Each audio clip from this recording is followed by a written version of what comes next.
Hi there. Welcome to my channel, Judith in the house. Yes, so becoming a mom is one of the most beautiful things that can happen to you, and a lot of changes occur. And I think the most obvious one is physical changes. Obviously, your body shape changes. You're carrying somebody. You're exhausted most of the times. And yeah, and one of the things that I actually realize is that you'll never be the same again. Um, Correct me if I'm wrong, but personally, I feel like yeah, after giving birth, even during my pregnancy, you discover like you start to feel bones that you never knew existed. Start to feel bones moving in different and weird places. But yeah, physically, there's a lot of change, and you'll never be the same again. And personally, for me, it was a bit hard to become active. So before I found out that I was pregnant, I was on a journey. So I was just about to start. So I just started this journey of trying to get my health back. And so I used to go jogging and like that failed. So I couldn't understand why I was always tired. My feet hurt. Um, I I just couldn't like reach my goals. I even got myself new running shoes. I'm like, maybe it's the shoes. It's. But anyways, that didn't work out. So yeah, and then I found out why I wasn't physically performing. Um, Anyways, fast forward, gave birth. Wow. Back pains, back pains, back pains. I do not know about people who gave birth normally. It's like feel the same. Like we had a natural birth. If they feel the same or go through the same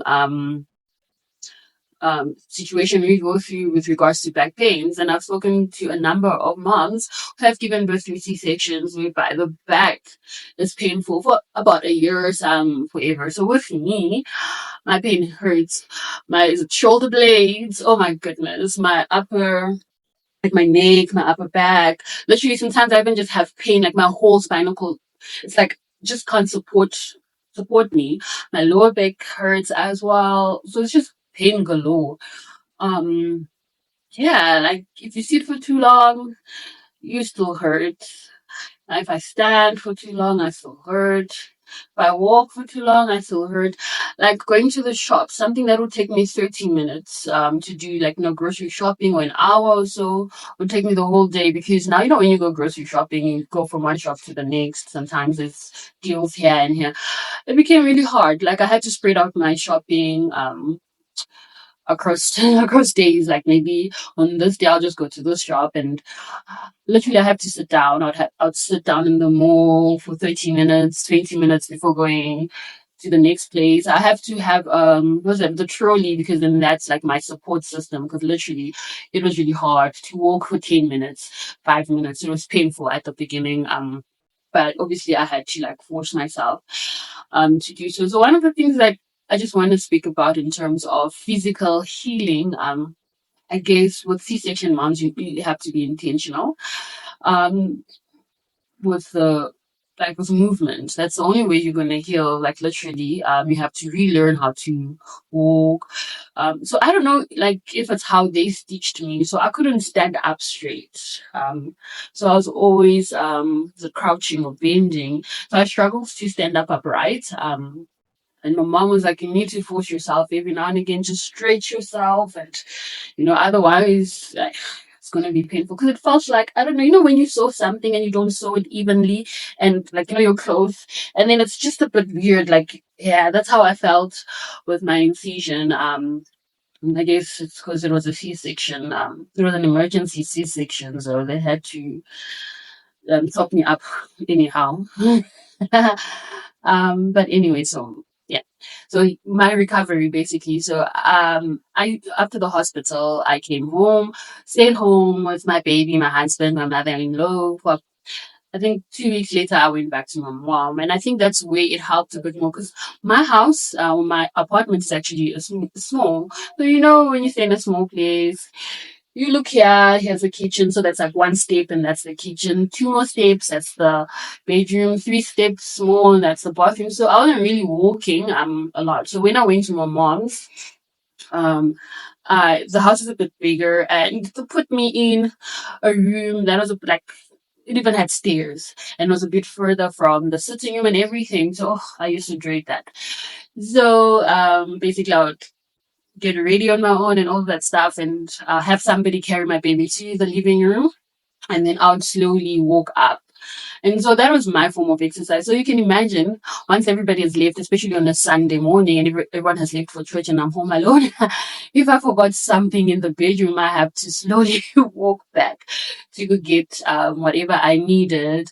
If I need, like, it used to be painful because then you have mommy brain, so you forget a lot. So I find myself walking back 3 times, 4 times, and oh my goodness, yeah.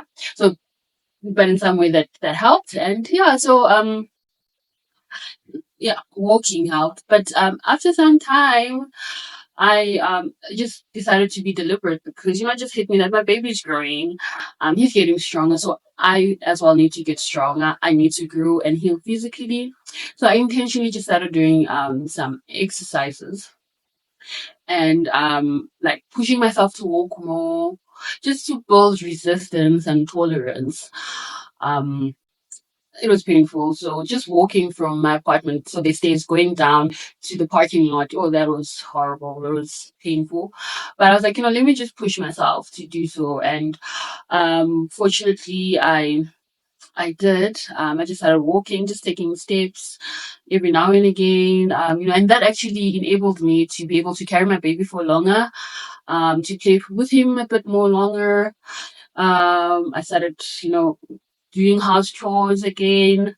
And yeah, so I just want to encourage, moms, it's a bit painful, but at the beginning, just walk as much as you can. When I was in the hospital for 2 days, I didn't walk. Maybe that's why I was in pain. I would move maybe like, walk. But I didn't walk. I didn't have to go to the bathroom because there was a cassette. Was it a catheter? Yeah. So I didn't walk. So on the third, like, they'll clean me up. So I didn't walk. I don't know. I think on the third day, that's when like, no, baby girl, you have to walk. You have to walk. And I think when I spoke to other mummies, like months later, who had C-sections, they're like, no, the first day the nurses told them you must walk now, start walking now. Nobody emphasized on walking now, like immediately after the C-section. So I didn't walk. I took a bit of time. So, but as soon as I started walking, like, developed the strength, and then eventually I got some weights, like those small dumbbells. Just try to lift them up, do these exercises, these movements. Before I used to do the movements without the dumbbells, and because I couldn't carry anything. And then eventually, as I got strength in my upper body, I just started using dumbbells. I started pushing myself to do like 20,000 steps a day. It's not a recommendation. I just started pushing myself. Obviously, I didn't get to 20,000 steps like within one day, but I realized, like, as I have like being with the baby, moving around with him, having to go change him, having to carry him, having to bath him, and all of that stuff. I was getting my steps in, so I was like, you know what? Let me try and push it a bit more further, and then I'll just take walks in the afternoon, because I was not working at the time, so I would just then have my husband take care of my son. I can't walk with him because just now I faint on the road. I was like, no, let me just try and do this alone. So I'll take walks and yeah, to try and reach my goal. It was really hard. 'Cause I remember when I started walking, oh my goodness, man, I tried jogging. The pain on the incision was so much. So when I went to go see my doctor to tell him, I want to try and be fit again, try and lose the baby weight. Still working on that. And I have a pain on like my incision, and I don't know, should I go back to the gynae, the doctor that performed the operation? And I'm like, no, just continue jogging, continue walking. Eventually, the pain will subside, and literally, it has. It's better now. I can walk longer. I trying to jog. I couldn't jump at some point, so I had to learn how to jump again. Guys, my advice for people who haven't given birth yet and want to have kids, try and be active before. Just try and be active. I think if you are active, I'm not saying be slim or whatever, just try and be active, be healthy. I think if that's your lifestyle before giving birth, it becomes much easier. I think um yeah, it becomes a bit more easier because I was unfit when I gave birth. I wasn't at the fitness level that I was trying to work towards to. I would take walks during my pregnancy and oh my gosh, I'll die. So if you're thinking of giving birth, be active now, make it your lifestyle, eat healthy now. You are going to get weight regardless. But I guess if you want to go back to just healing quicker, I'm not a doctor, so please don't take my word for it. Just, yeah, be active now so that healing process is a bit better afterwards and it's not as strenuous as it would be if you're a person who's not active with you and me. But yeah, that's my 2 cents. Yeah, so you'll never be the same again physically, and it's okay. It was really, really okay. It's beautiful. We give birth to life. You are beautiful. I am beautiful. And yeah, it's okay.